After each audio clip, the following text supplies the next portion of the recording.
அருட்பெருஞ்சோதி அருட்பெருஞ்சோதி தனிப்பெரும் கருணை அருட்பெருஞ்சோதி. எல்லா உயிர்களும் இன்புற்று வாழ்க, வள்ளல் மலரடி வாழ்க வாழ்க. கொல்லா விரதம் குவளை எல்லாம் ஓங்குக, நல்லோ நினைத்த நலம்பெறுக, நன்று நினைத்த எல்லோரும் வாழ்க இசைந்து. உலக மக்களே, அறிவார்ந்த அன்பர்களே, ஆண்மநேய ஒருமைப்பாடுடைய அன்பர்களே, வல்லற்பமான கருளிய திருவுட்பாவில் 2ஆம் திருமுறையில் 112வது பதிகம், 102வது பதியத்தில் இருக்கின்ற வேட்கை கொத்து என்ற பதியத்தில் இருக்கின்ற பாடல்களை பார்த்து கொண்டிருக்கிறோம். அன்பர்களை, மீண்டும் ஒரு சிறு இடைவெளிக்கு பிறகு உங்களை சந்திப்பதில் பெரும் மகிழ்ச்சி அடைகிறேன். இப்போ இந்த பதியத்தில் இருக்கின்ற 10 பாடல்களில் இதுவரை 6 பாடல்களுடைய விளக்கங்களை பார்த்திருக்கிறோம். இன்று 7வது பாடலுடைய விளக்கத்தை பார்க்க போகிறோம். இந்த விளக்கத்தை பார்ப்பதற்கு முன்னால் ஒரு சிறிய முன்னுரை. சமயங்களும் மதங்களும் மார்க்கங்களும் சூழ்ந்திருந்த காலகட்டத்தில் ஏற்கனவே 4 யுகங்களிலும், கிரேத யுகம், திரேத யுகம், துவார யுகம், கலியுகம், 4 யுகங்களிலுமே எப்படி சமயங்களும் மதங்களும் மார்க்கங்களும் சூழ்ந்து மக்களிடையே எப்படியெல்லாம் நிலைநிறுத்தி அவர்களை தவறான வழியில் வழிநடத்தி எப்படியெல்லாம் மக்கள் துன்பப்பட்டு கொண்டிருக்கிறார்கள் என்பதையும், அதே நேரத்தில் வல்லற்பெருமான் வருவிக்க உற்ற காலகட்டங்களிலும் சமயங்களிலும் மதங்களிலும் மார்க்கங்களிலும் சேர்ந்து கொண்டு எப்படியெல்லாம் இறைவனை வணங்கினார்கள் என்பதையும், வல்லற்பெருமான் அவர்கள் வருவித்த காலத்தில் இருந்தே எப்படியெல்லாம் நடந்து கொண்டிருக்கிறது என்பதையும் ஒவ்வொரு பாடலிலும் நாம் பார்த்து கொண்டிருக்கிறோம். அந்த காலகட்டத்தில் வல்லற்பெருமான் வருவிக்க உற்று தான் யார் என்று அறியாத நிலையில், ஏன் இந்த மண்ணுக்கு வருவிக்க உற்றோம் என்ற தெரியாத நிலையில், அதாவது இறைவனுடைய மறைப்பு இருந்த காலத்தில் எப்படியெல்லாம் இந்த சமயங்களிலும் மதங்களிலும் மார்க்கங்களில் பற்று கொண்டு இருந்தார் என்பதை நாம் திருவருட்பாவில் கண்ட உண்மை. அதே நிலையில் இருந்து கொண்டு, தான் யார் என்ற தெரியாத நிலையில் இருந்து கொண்டு வல்லற்பெருமான் எப்படியெல்லாம் இறைவனை வணங்கினார் என்பதையும், அதே நேரத்தில் தன்னை இறைவன் ஆட்கொண்ட பிறகு மறுபடியும் இறைவன் வந்து தன்னை ஆட்கொள்ளவில்லை என்று வருந்துவதையும் நாம் ஒவ்வொரு பாடலிலும் பார்த்து கொண்டிருக்கிறோம். அதன் பிறகு சமரச சுத்த சன்மார்க்கத்தை பெற்ற பிறகு இந்த சமயங்களும் மதங்களும் மார்க்கங்களும் சாராத ஒரு மார்க்கம், தனிப்பட்ட மார்க்கம், எதையும் ஒப்பிட முடியாத அளவிற்கு உயர்ந்த நிலையில் இருக்கின்ற மார்க்கம், இறைநிலையை நேரடியாக பெறக்கூடிய மார்க்கம். அப்படிப்பட்ட மார்க்கம் சமரச சுத்த சன்மார்க்கத்தை தன் தந்தை அருட்பெருஞ்சோதி ஆண்டவரிடமிருந்து பெற்ற பிறகு இந்த 2ஆம் பாடலுக்குரிய இந்த இன்று நாம் பார்க்கக்கூடிய 2ஆம் திருமுறையில் இருக்கிற அந்த பாடலுடைய விளக்கத்தை எப்படி 6ஆம் திருமுறையில் கூறுகிறார் என்பதையும் நாம் பார்க்க போகிறோம். ஒப்பிட்டு பார்த்து கொண்டிருக்கிறோம். அந்த வகையில் இன்று நாம் பார்க்க வேண்டிய பாடல் 112வது பதிகம், 2வது திருமுறை, வேட்கை கொத்து என்ற பதிகத்தில் இருக்கின்ற 7வது பாடல். வேட்கை கொத்து என்பது ஏற்கனவே நான் விளக்கம் கொடுத்திருக்கிறேன். வேட்கை என்பது பசி வேட்கை, அருள் வேட்கை, காம வேட்கை, இப்படி பல வேட்கைகள் உண்டு. வேட்கை என்பது ஏக்கம், தவிப்பு. அது எல்லாவற்றையும் நம்ம பெற முடியாதா என்ற ஒரு ஏக்கம், ஒரு தவிப்பு. அதை முழுவதுமாக பெற வேண்டும். கொத்து என்பது முழுவதுமாக, கொத்தாக பெற வேண்டும் என்று சொல்வார்கள். அருள் வேட்கையை இங்கே நம்ம வேட்கை என்று கூறுவது அருள் வேட்கை. இறைவனுடைய அருளையும் எல்லா அருள்களையும் முழுவதுமாக பெற வேண்டும் என்ற ஒரு ஏக்கம், ஒரு பரிதவிப்பு, ஒரு தாக்கம். அப்படிப்பட்ட நிலையில் இருந்து கொண்டு வல்லற்பெருமான் எப்படி இறைவனை வேண்டுகிறார் என்பதை பார்க்க போகிறோம். நன்றாக கவனியுங்கள். பொய்யாத புகழுடையான் இறைவனை சொல்லுகிறார்.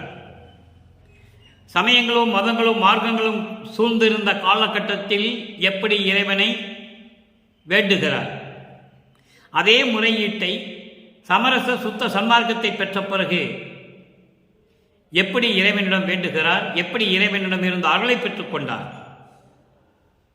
அருளை பெற்றுக் கொண்டுவதெல்லாம் 6ஆம் திருமுறை. இப்போ இந்த பாடலை பாருங்க.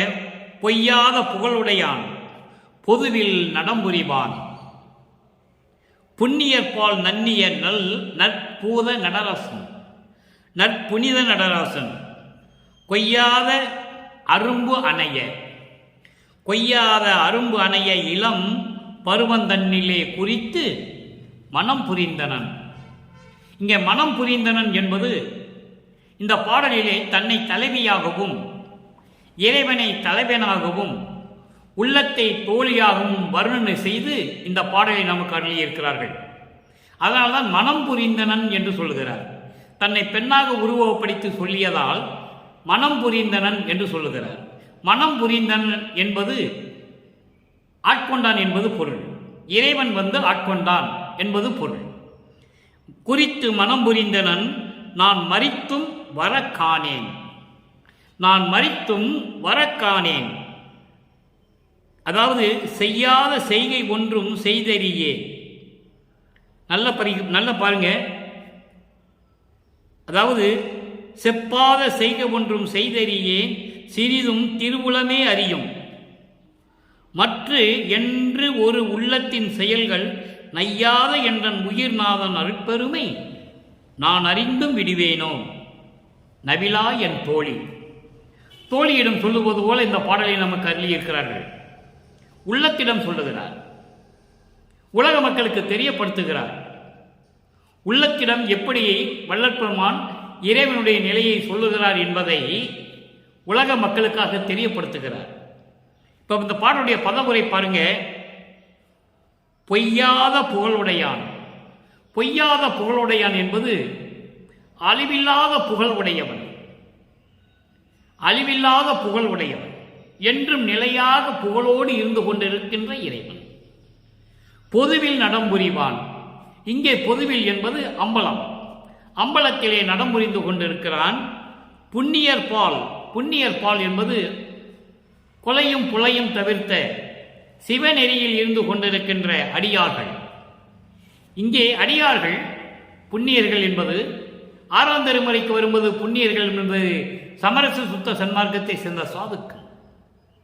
இங்கு அடியார்கள் அந்த சாதுக்கள். புண்ணியர் பால் நன்னிய. நன்னிய என்பது புண்ணியர் பால் அடைந்த பொருந்திய. நன்னிய என்பது பொருந்திய. நற்புனித நடராசன், நல்ல புனிதமான நடராஜன். கொய்யாத அரும்பு அணைய. கொய்யாத அரும்பு அணைய என்பது ஒரு கொடி படர்ந்து போகும்போது அதனுடைய தளிர்கள் பார்ப்பதற்கு வாடாமல் இருக்கும். கொய்யாத அரும்பு அணைய, வாடாத தளிர் போன்று தளதளவென்று பார்ப்பதற்கு அழகாக இருக்கின்ற அந்த கொடி போல, அந்த தளிர் போல, அந்த அரும்பு போல இளம் பருவம் தன்னிலே. இங்கே இளம் பருவம் தன்னிலே என்பது வளர்ப்பமான வருவிக்க உற்று 9 ஆண்டுகள்.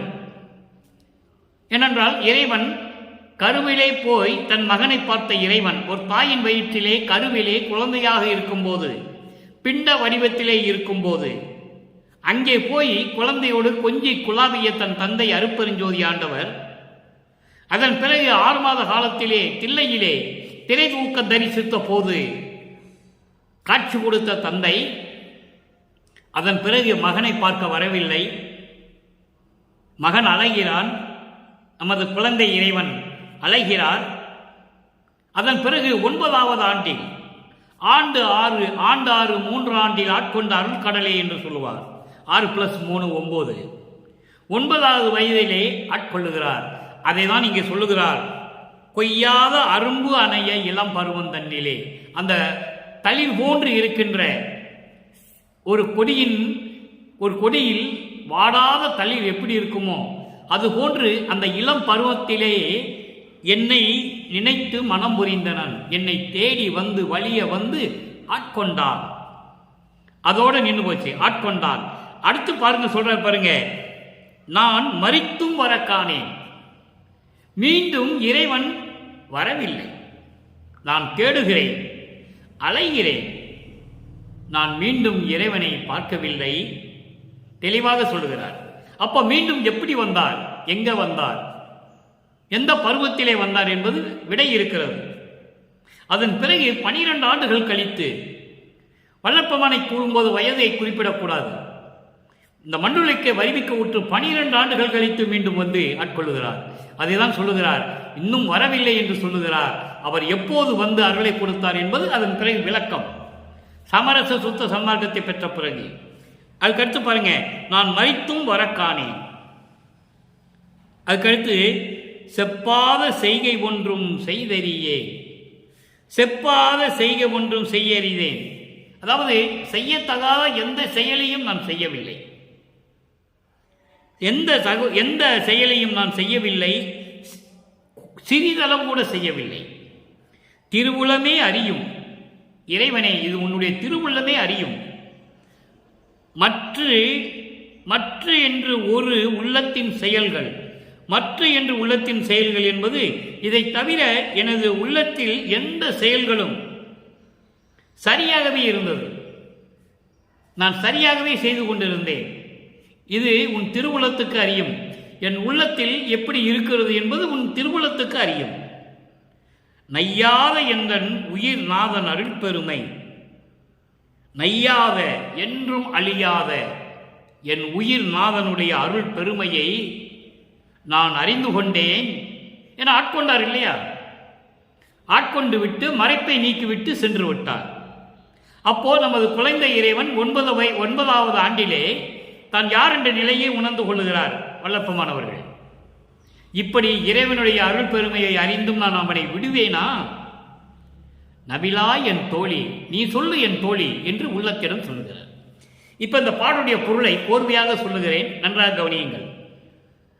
அழிவில்லாத புகழுடைய இறைவன், புகழ் உடையான், அம்பலத்திலே நடனம் புரிவான், அடியார்களின் உயிரின் மீது தயவும் இரக்கமும் கொண்டு கொலையும் புலையும் தவிர்த்த சிவ அடியார்களின் உடைய உள்ளத்திலே பொருந்திய நல்ல புனித நடராசன்.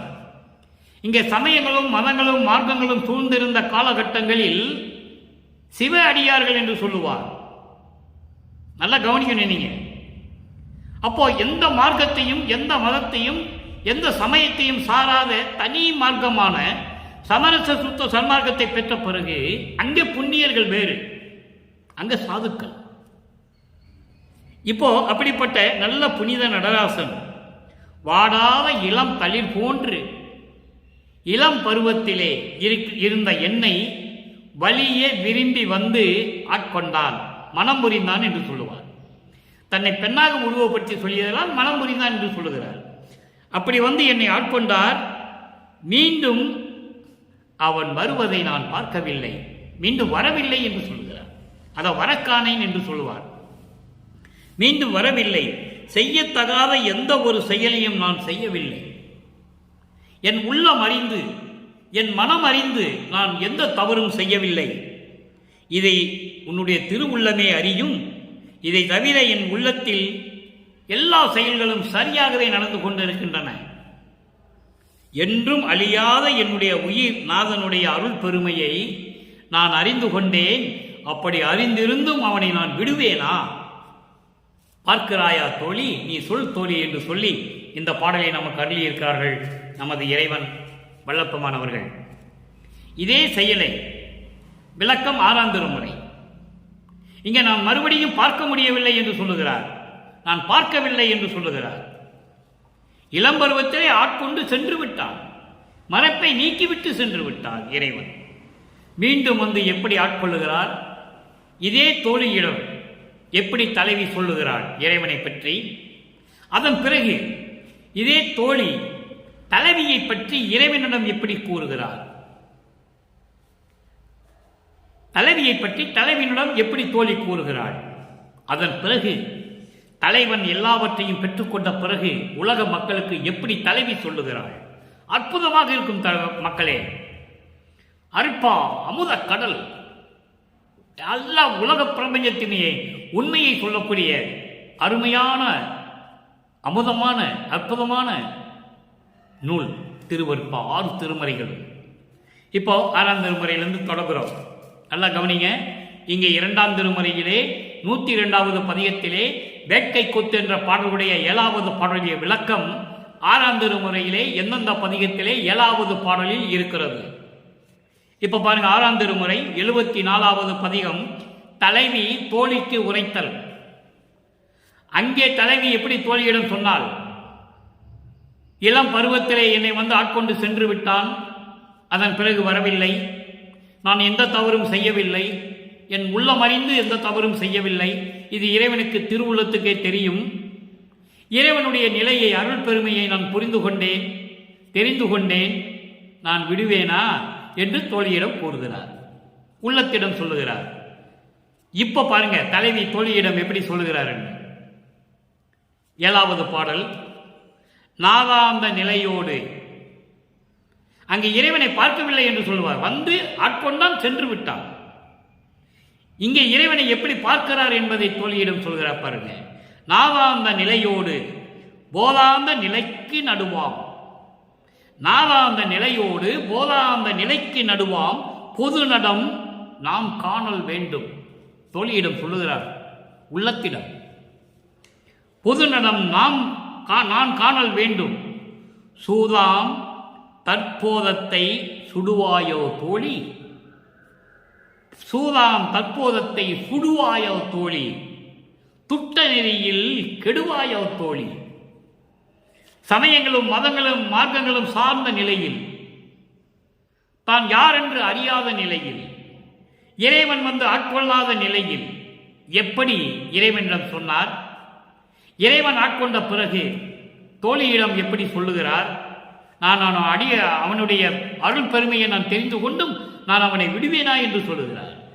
சுத்த சன்மார்க்கத்தை பெற்ற பிறகு தோழியிடம் எப்படி சொல்கிறார் பாருங்கள். துட்ட நெறியில் கெடுவாயோ தோழி. 4 வரிதான் பாடல், அற்புதமான விளக்கம். நாதாந்த நிலையோடு, இந்த நாதாந்த நிலை என்பது அருள் அனுபவ நிலை. அருள் அனுபவ நிலை என்பது ஆன்மா தன்னை உணர்ந்த நிலை, அதான் நாதாந்தம். எத்தனையோ பல விளக்கங்கள் சொல்லி இருக்கிறார்கள், நாம் இல்லை என்று சொல்ல முடியாது. ஆனால் இங்கே இறைவனுடைய தயவோடையும் கருணையோடையும் கிடைத்த விளக்கம், நாதாந்த நிலை என்பது அருள் அனுபவ நிலையோடு, அதாவது ஆன்மா தன்னை உணர்ந்த நிலை, அந்த நிலையோடு போதாந்த நிலைக்கு, போதாந்தம் என்பது மெஞ்ஞான அறிவு நிலை, மெஞ்ஞான அறிவு எல்லை, மெஞ்ஞான அறிவு நிலையோடு இருக்கின்ற, இதுக்கு நடுவில் இருக்கின்ற நடுவாகி, நாதாந்த நிலைக்கும் போதாந்த நிலைக்கும் நடுவாக இருக்கின்ற அந்த நிலையில் இருக்கின்ற அந்த அருள் நடனத்தை நான் காணல் வேண்டும். பொது நடம் என்பது அருள் நடனம். இறைவனுடைய அந்த அருள் நடனத்தை, அவனுடைய அருள் செல்வத்தை நான் பார்க்க வேண்டும். தோழி, நீ என்னோட வருகிறாயா? சூதாம் தற்போதத்தை சுடுவாயோ தோழி.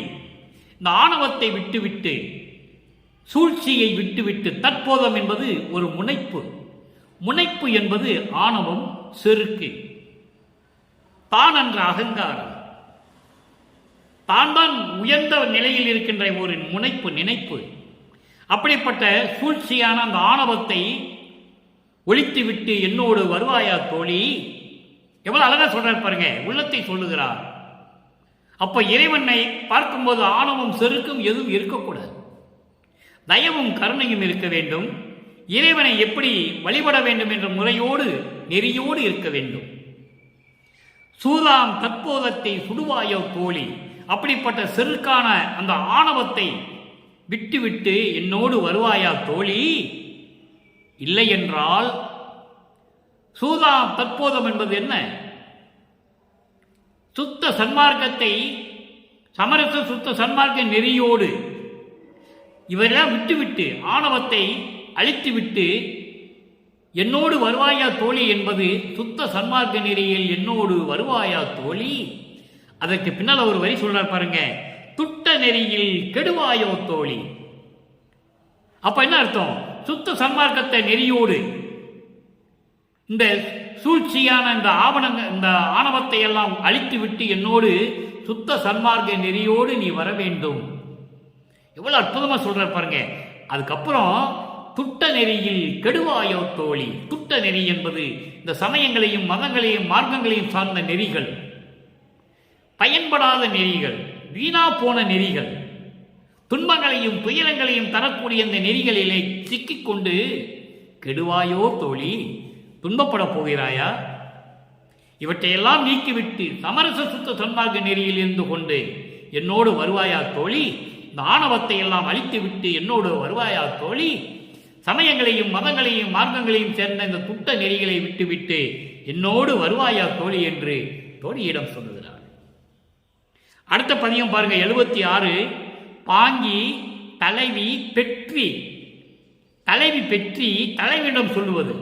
பெற்றி என்பது பெருந்தன்மை, பெருந்தகை, பெருந்தன்மையோடு தன்மையை, தலைவியுடைய பெருந்தன்மையை, தலைவியுடைய தன்மையை, தலைவியுடைய அந்த நிலையை தோழி தலைவியிடம் சொல்லுகிறாள்.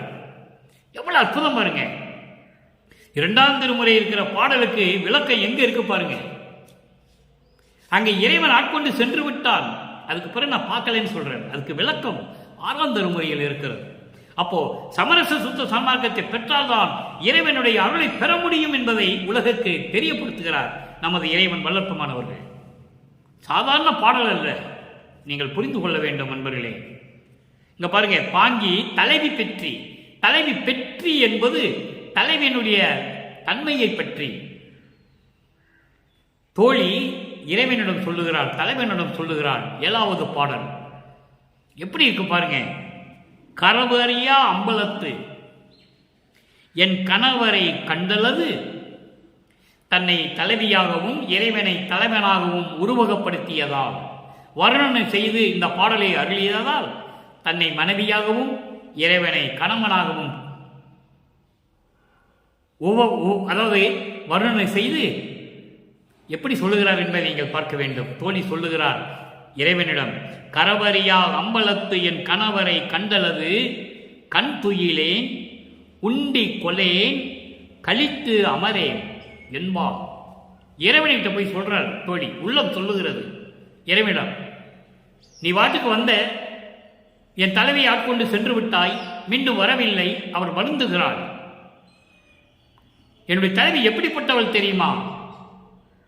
கரவு அறியாத அம்பலத்து, குற்றம் இல்லாத, எந்த விதமான வஞ்சகமும் இல்லாத, குற்றம் இல்லாத, குறை இல்லாத அம்பலத்திலே என் கணவரை பார்க்காமல், அம்பலத்திலே இருக்கின்ற என் கணவரை கண்டலது, என் கணவரை பார்க்காமல் கண் துயலே, நான் உறங்க மாட்டேன்.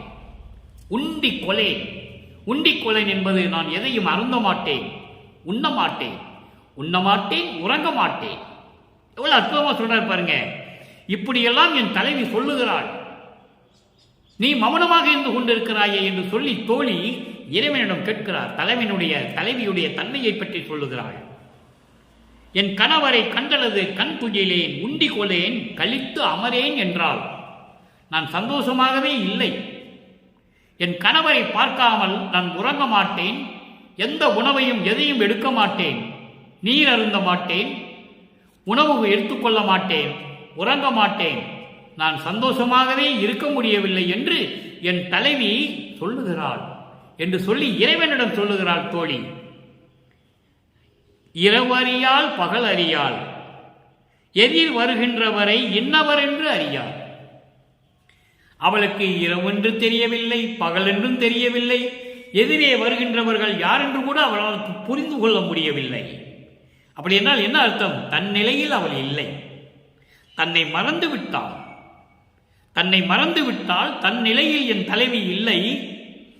இரவு என்று தெரியவில்லை, பகல் என்று தெரியவில்லை அவளுக்கு, எதிரே வருகின்றவர்கள் யார் என்று கூட தெரியவில்லை அவளுக்கு. இன்னவர் என்று அறியார், இங்கு இன்னல் உழல்கின்றார், இங்கே இன்னல் உழக்கின்றார், இங்கே உன்னால் இந்த மண்ணுளுக்கு வருவிக்க உற்று. எவ்வளவு அற்புதம் பாருங்க. உன்னாலே இந்த மண்ணுளுக்கு வருவிக்க உற்று என் தலைவி எப்படியெல்லாம் துன்பப்படுகிறாள் தெரியுமா? அதான் சொல்லுகிறாள் இங்கே, இங்கு இன்னல் உழக்கின்றாள். உன்னாலே இந்த மண்ணுளுக்கு வருவிக்க உற்று எப்படியெல்லாம் என் தலைவி துன்பப்படுகிறாள். இதனுடைய மைய கருத்து என்னவென்றால், இறைவா, என் அப்பனே, என் அருப்பெருஞ்சோதி ஆண்டவரே, உன்னாலே நான் வருவிக்க உற்று இந்த மண்ணுலகிலே எப்படியெல்லாம் துன்பப்படுகிறேன் என்பதை இங்கே தெரியப்படுத்துகிறார். நல்லா கவனிக்கணும் நீங்க. இங்கு இன்னல் உழக்கின்றார், வரவு எதிர்பார்த்து உழல்கின்றார், வரவு எதிர்பார்த்து உழல்கின்றார்.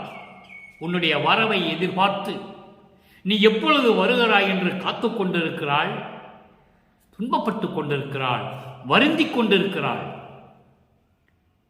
இவள் அளவில் உமது மனக்கருத்தின் வண்ணம் எது? நீ அவளை பொறுத்தவரையில் நான் வந்திருக்கிறேன், அவளுக்காக நான் தூது சொல்ல வந்திருக்கிறேன். அவளை பொறுத்த மட்டில் அவளை பற்றி உன் எண்ணத்தில், உன் மனதில் என்ன நினைத்து கொண்டிருக்கிறாய்? மனக்கருத்தில் வண்ணம் எது? என்ன தன்மையில், எந்த நிலையில் அவளை பற்றி நீ நினைத்து கொண்டிருக்கிறாய் என்று வாய் மலர வேண்டும், வாய் மலர்ந்து சொல்ல வேண்டும். மனதிலே வைத்துக் கொண்டிருந்தால் எப்படி? ஏதாவது சொல்லேன். ஏவிடம் கேட்கிறது, உள்ளம் கேட்கிறது. என் தலைவி வரிந்து கொண்டிருக்கிறாள், இரவென்று பகல் என்று தெரியாமல் வரிந்து கொண்டிருக்கிறாள். எதிரே வருகின்றவர்கள் யார் கூட என்று தெரியவில்லை அவளுக்கு. அவளது மனம் ஒரு நிலையில் இல்லை. நீ வாய் மலர்ந்து சொல்ல வேண்டும். அடுத்து பாருங்க, விரவும் ஒரு கணமும் இனி தாழ்கில். இனிமே வருகின்ற காலத்தில் ஒரு நிமிஷம் கூட, ஒரு நிமிடம் கூட நீ தாமதம் செய்தால் உயிர் தரியாள். அவள் உயிரோடவே இருக்க மாட்டாள். எவ்வளவு அற்புதமா சொல்றார் பாருங்க. இனி வருகின்ற காலத்தில் நீ உடனே வரணும். அப்படி வரல, ஒரு நிமிஷம் தாமதமானாலும் சரி, அவள் உயிரை விட்டுவாள், உயிர் தரியாள். மெய்ப்பொதுவில் நடம்புரியும் மிக பெரிய துறையே. அங்கே அம்பலம் என்று சொல்லுவார் 2ஆம் திருமுறையிலே. இங்கே மெய்ப்பொதுவில், மெய்ப்பொதுவில் என்பது சத்திய ஞான சபை. சத்திய ஞான சபையில் நடம்புரியும், அருள் நடனம் செய்து கொண்டிருக்கின்ற மிக பெரிய துறையே. மிகப்பெரிய துறை என்பது அருட்பெருஞ்சோதி ஆண்டவர், எல்லாவற்றுக்கும் பெரியவன். மாணவர்களுக்கும் யாருக்கும் சரி, எல்லாவற்றுக்கும் பெரியவன். ஆதியும் அந்தமில்லா தோன்றிய இறைவன் அருட்பெருஞ்சோதி. அதுதான் மிக பெரிய துறையே என்று சொல்கிறார். அடுத்து பாருங்க, இப்போ படிப்படியா எப்படி சொல்றாரு பாருங்க. 2ஆம் திருமுறையில பாடலுக்கு என்னை வந்து ஆட்கொண்டு விட்டால் சென்று விட்டான், மறுபடியும் வரவில்லை. ஆனால் அவனை பற்றி நான் தெரிந்து கொண்டேன், அவனை நான் விடமாட்டேன் தோழி என்று சொல்லுவார். அதே தோழியிடம் சொல்லுவார், சமரச சுத்த சன்மார்க்கத்தை பெற்ற பிறகு சத்தியஞான சபையிலே அருள் அனுபவத்தோடு போதாந்த நிலையில் இருந்து கொண்டு இருக்கின்ற அந்த அருள் நடனத்தை நான் பார்க்க வேண்டும். அதற்கு நீ என்னோடு வா தோழி. இந்த சமயங்களையும் மதங்களையும் மார்களில் விட்டு வந்துவிடு, சமரச சுத்த சன்மார்க்க நெறியோடு என்னோடு வா என்று சொல்லுவாள். அதன் பிறகு தலைவி இறைவனிடம் சொல்லுவாள், இப்போ இறைவனிடம் பெற்றதை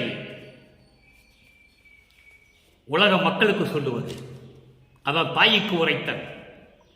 தலைவி தலைவன் செயலை தாய்க்கு உரைத்தல். தலைவன் எப்படிப்பட்டவன் பாருங்க. வெம்மத நெஞ்சிடை மேவுற உண்ணார், வெம்மத நெஞ்சிடை மேவுற உண்ணார், வெம்பல மாற்றும் எம் அம்பலவாணர், வெம்பல மாற்றும் என் அம்பலவாணர்.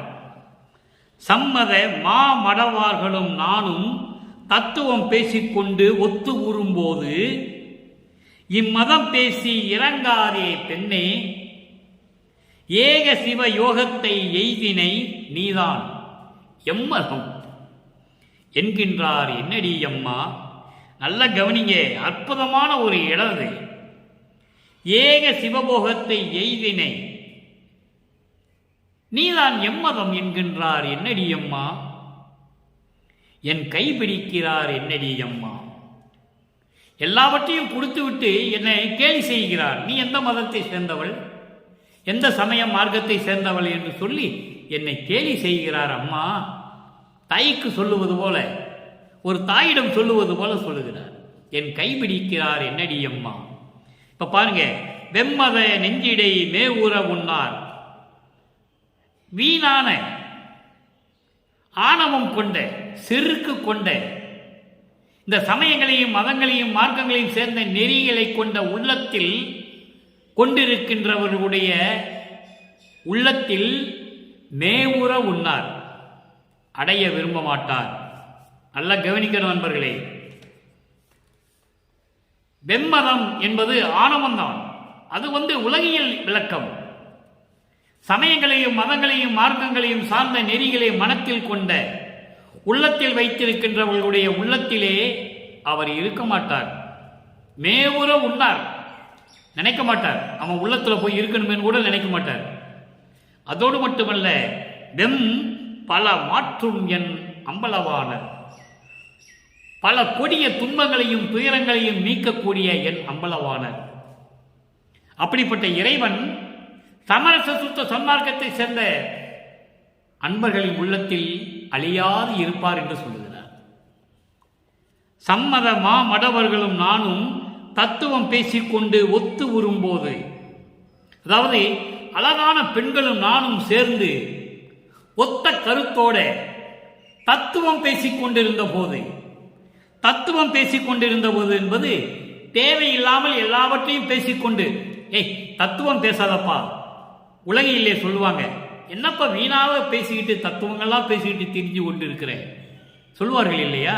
அந்த மாதிரி நானும் அழகான பெண்களும் நானும் ஒன்று சேர்ந்து தேவையில்லாத எல்லாம் பேசி வீணாக காலத்தை வீணாக நேரத்தை கழித்து கொண்டிருந்த போது, எல்லாம் ஒன்று சேர்ந்து பேசி கொண்டிருந்த போது, இப்படியெல்லாம் பேசி வீணாத காலத்தை கழித்து ஏன் கீழ்நிலைக்கு செல்லுகிறாய் பெண்ணே? இவ்வளவு அற்புதம் சொல்றார் பாருங்க. ஏன் இப்படியெல்லாம் பேசி போய்கொண்டிருக்கிறாய் பெண்ணே? இதனுடைய கருத்து என்னவென்றால், உலக மக்களே, இந்த சமயங்களையும் மதங்களையும் மார்க்கங்களையும் சார்ந்த நெறிகளையெல்லாம் பேசிக்கொண்டு, அதான் தத்துவம் பேசிக்கொண்டு என்று சொல்லுகிறார்.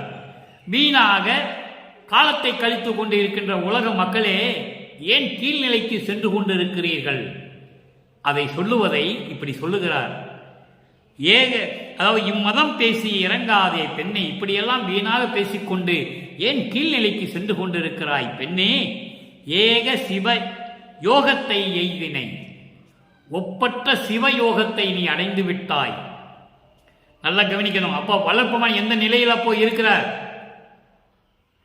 சரியை கிரிய யோகம் முன்னாங்க 12 நிலை முடிஞ்சு போச்சு. 13வது நிலை ஞான சரியை, அதான் மரணமில்லா பெருவாழ்வு. அதன் பிறகு ஞான கிரியை, அதுக்கு பிறகு ஞான யோகம். அதை தான் இங்க சொல்லுகிறார்.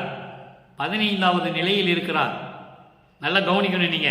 அடுத்தது ஞானத்தில் ஞானம், அதான் 16வது நிலை, கடவுள் நிலையை அறிந்த அம்மையமாதல், சிவமயமாதல். ஆக ஒப்பற்ற நிலையில் இருக்கின்ற அந்த சிவ யோகத்தை நீ அடைந்து விட்டாய். எய்தினை, ஒவ்வொரு நிலையும் எப்படி சொல்றார் பாருங்க. ஏக சிவ யோகத்தை எய்தினை, அந்த 15வது நிலையான சிவயோகத்தை, அந்த ஞான யோகத்தை நீ அடைந்து விட்டாய். எல்லாத்தையும் சொல்லிட்டு நீதான் எம்மதம் என்று கேட்கிறார். எவ்வளவு அற்புதம் பாருங்க. கேலி செய்கிறார் இறைவன். அம்மா, இதெல்லாம் கொடுத்துட்டேன், இப்போ நீ எம்மதம் என்கின்றார். என்னடி அம்மா, நான் எல்லா சமயங்களையும் மதங்களையும் மார்க்கங்களையும் கடந்து வந்து விட்டேன். சின்னம்பிடி பதியத்திலே சொல்லுவார், பன்மார்க்கம் கடந்தேன் என்று சின்னம்பிடி, 12 மீது நின்று சின்னம்படி என்று சொல்லுவார். சன்மார்க்கம் மார்க்கம் என்று சத்தியம் சொல்லுகின்றோம் சின்னம்பிடி. அற்புதமாக இருக்கும். 4 வரிதான், சிம்பிளா இருக்கும், சாதாரண வரிதான். உலகத்தினுடைய பிரபஞ்சத்தை சொல்லிட்டாருங்க. அதை தான் நீங்க சொல்லுகிறார். ஏவ சிவ யோகத்தை எய்தினை அடைந்து விட்டாய். எல்லாத்தையும் கொடுத்துட்டு நீ எம்மதம் என்கிறார். என்னடி அம்மா, கேலி செய்கிறார், என் கைப்பிடிக்கின்றார். எவ்வளவு அற்புதம் பாருங்க. அடுத்து இறுதியாக ஒரே ஒரு விளக்கம் உலக மக்களுக்கு எப்படி தெரியப்படுத்துகிறார். உய்வகை கூறல். யாருக்கு? உலக மக்களுக்கு. சமயங்களையும் மதங்களையும் மார்க்கங்களையும் கடந்து 4-5 திருமுறைகளையும் 1-5 திருமுறைகளையும் கடந்து 6ஆம் திருமுறைக்கு வந்து சமரச சுத்த சன்மார்க்கத்தை பெற்று எல்லா அருளையும் பெற்ற பிறகு சமரச சுத்த சன்மார்க்கத்தின் நிலை என்ன என்பதை உலக மக்களுக்கு சொல்லுவது 101 உய்வகை கூறல். இதை ஏன் இந்த பதியத்திலே சொல்லுகிறார் என்றால், 2ஆம் திருமுறையிலே வேட்கை கொத்திலே கடைசி வரியில் சொல்லுவார், கடவுள் நிலை அறிந்தும் அவனை நான் விடுவேனா? கடவுள் நிலை அறிந்தும் நான் அவனை விடுவேனா என்று சொல்லுவார். அப்போ கடவுள் நிலையை அறிந்து, கடவுள் நிலையை அறிந்து, கடவுள் நிலையை பெற்று, கடவுள் நிலையை அடைந்து உலக மக்களுக்கு சொல்லுகிறார். வானன நாடரும் நாடரும் மன்றிலே வயங்கும். எளிமையான நாளே வரிதாய் பாருங்க, அற்புதமாக இருக்கும். வானர நாடரும் நாடரும் மன்றிலே வயங்கும் ஞான நாடக காட்சியே நாம் பெறல் வேண்டும். உலக மக்களுக்கு சொல்றார், ஞான நாடக காட்சியே நாம் பெறல் வேண்டும். ஊன நாடக காட்சியில் காலத்தை ஒழிக்கும். ஊன நாடக காட்சியில் காலத்தை ஒழிக்கும் ஈன நாடக பெரியார்கள் வம்பினோ ஈண்டே. இது பாடல். வான நாடரும், மாணவர்கள் கூட அறிந்து கொள்ள முடியாத நிலையில் இருக்கின்ற, ஒப்பற்ற நிலையில் இருக்கின்ற வான நாடரும் நாடாறு. வானவர்கள் சொல்லும்போது ஒட்டுமொத்தமாக வந்துடும். பதத்தலைவர்களாகிய பிரம்மன், திருமால், ருத்திரன், மகேஸ்வரன், சதாசிவம், நாகாதிபதிகள், விண்ணோர் வேந்தனாகிய இந்திரன், மண்டலாதிபதிகள் அக்கினி, சந்திரன், சூரியன், நட்சத்திர ஒளிப்பொருள்கள் எல்லாவற்றையும் மொத்தமாக சொல்லிடுறாரு. இவர்களாம் கண்டு அறிய முடியாத ஒப்பற்ற நிலையில் இருக்கின்ற சத்திய ஞான சபையிலே விளங்கும் மன்றிலே வயங்கும் என்று சொல்லுகிறார். சத்திய ஞான சபையிலே விளங்கிக் கொண்டிருக்கின்ற ஞான நாடக காட்சியே நாம் பெறல் வேண்டும். இறைவனுடைய அந்த கடைக்கண் பார்வை அருளை நாம் பெற வேண்டும். அவன் ஞான நாடக காட்சி என்று சொல்லுகிறார். நல்லா கவனிக்கணும் நீங்க. ஞான நாடக காட்சி என்பது அந்த இறைவனுடைய கடைக்கண் பார்வை அருளையாவது நாம் பெறல் வேண்டும். வானவர்கள் கண்டறிய முடியாத, யாரும் அறிய முடியாத ஒப்பற்ற நிலையில் இருக்கின்ற வடலூரிலே சத்தியஞான சபையிலே விளங்கிக் கொண்டிருக்கின்ற அந்த இறைவனுடைய அந்த அருளை அவருடைய அந்த திரு கடைக்கண் பார்வையாவது நாம் பெற வேண்டும். அது போதும். கடைக்கண் பார்வை அருளை கிடைத்தாலே நாம் போதும். ஞானக நாடக காட்சியை நாம் பெறல் வேண்டும். உலக மக்களுக்கு சொல்லுகிறார். உலக மக்களே, வானவர்களெல்லாம் கண்டறிய முடியாத நிலையில் விளங்கிக் கொண்டிருக்கின்ற, ஒப்பற்ற நிலையில் இருந்து கொண்டிருக்கின்ற வடலூர் சத்தியஞான சபையிலே விளங்கிக் கொண்டிருக்கின்ற அருப்பெருஞ்சோதி ஆண்டவருடைய அந்த அருளை அவருடைய கடைக்கண் பார்வையாவது நாம் பெற வேண்டும். கடைக்கண் பார்வையின் மூலமாவது நாம் அருளை பெற வேண்டும். உலக மக்களே, அடுத்து சொல்றார் பாருங்க, ஊன நாடக காட்சியால் காலத்தை ஒழிக்கும். ஊன நாடக காட்சி என்பது என்ன? உலகியலிலே சிக்கிக்கொண்டு, உலக விடயங்களிலே பற்றுக்கொண்டு, விடயங்கள் என்பது மண்ணாசை, பெண்ணாசை, பொன்னாசை போன்ற ஆசைகள் எல்லாம் பெற்றுக்கொண்டு காலத்தை வீணாக கழித்துக் கொண்டிருக்கின்ற, அதான் காலத்தை ஒழிக்கும் என்று சொல்லுகிறார்.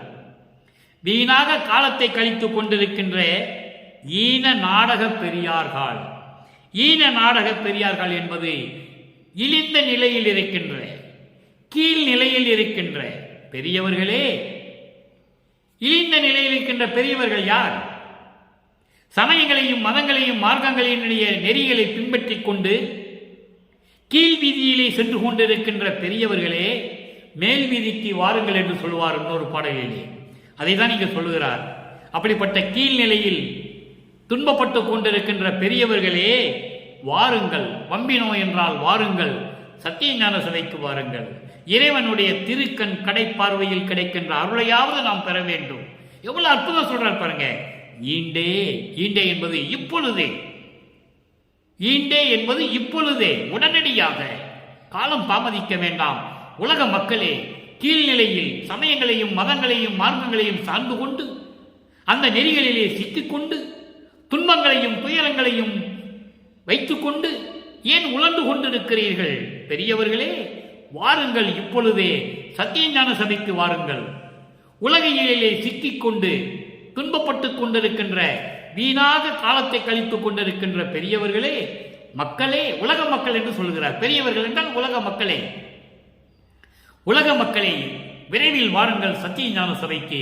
அங்கே இறைவனுடைய அருளை, அவருடைய திருக்கண் கடை பார்வையாவது அருளை நீங்கள் பெற வேண்டும், நாம் பெறல் வேண்டும். இப்படிப்பட்ட இறைவனை நீங்கள் வணங்கி உலக மக்களை மேம்படையுங்கள், உங்கள் வாழ்க்கை மேம்படையட்டும். எவ்வளவு அற்புதமா சொல்றார் பாருங்க. எனவே உலக மக்களை இந்த நிலையில் இருந்து கொண்டு சமரச சுத்த சன்மார்க்க நெறிகளை பின்பற்றி சமயங்களையும் மதங்களையும் மார்க்கங்களையும் சாராத நிலையில் தனிப்பட்ட மார்க்கமான ஒப்பற்ற மார்க்கமான சமரச சுத்த சன்மார்க்க சங்கத்தில் சேர்ந்து கொலையும் புலையும் தவிர்த்து, அதாவது கொலை என்பது உயிர்களை கொலை செய்வது, துன்புறுத்துவது, இம்சைப்படுத்துவது, இதையெல்லாம் விட்டுவிட்டு தயவோடையும் கருணையோடையும் இருந்து கொண்டு சைவ உணவுகளையே மேற்கொண்டு இந்த மாமிசத்தை சம்பந்தப்பட்ட உணவுகளெல்லாம் எடுக்காமல் சைவ உணவையை உட்கொண்டு நீங்கள் சைவ நெறியில் இருந்து கொண்டு மண்ணகல் விளக்கிலே தீபமேற்றி அருட்பெருஞ்சோதி அருட்பெருஞ்சோதி தனிப்பெருங்கருணை அருட்பெருஞ்சோதி என்ற மகாமந்திரத்தை சொல்லி இறைவனை வணங்குங்கள். நெகிழ்ந்து நெகிழ்ந்து அருமையாக சொல்லுவார். எப்படி இறைவனை வணங்கணும்? நெகிழ்ந்து நெகிழ்ந்து உணர்ந்து உணர்ந்து இறைவனை அப்படியே நினைச்சு நினைச்சு உருகணும். அப்பதான் அந்த கண்ணீராலேயே அந்த உடம்பு நனையுமா இறைவனை நினைக்கும் போது. அப்படி அந்த நிலையில் இருந்து கொண்டு நெகிழ்ந்து நெகிழ்ந்து உணர்ந்து உணர்ந்து அருமையா சொல்லுவார் ஞானசரியில் முதல் பாடலிலே.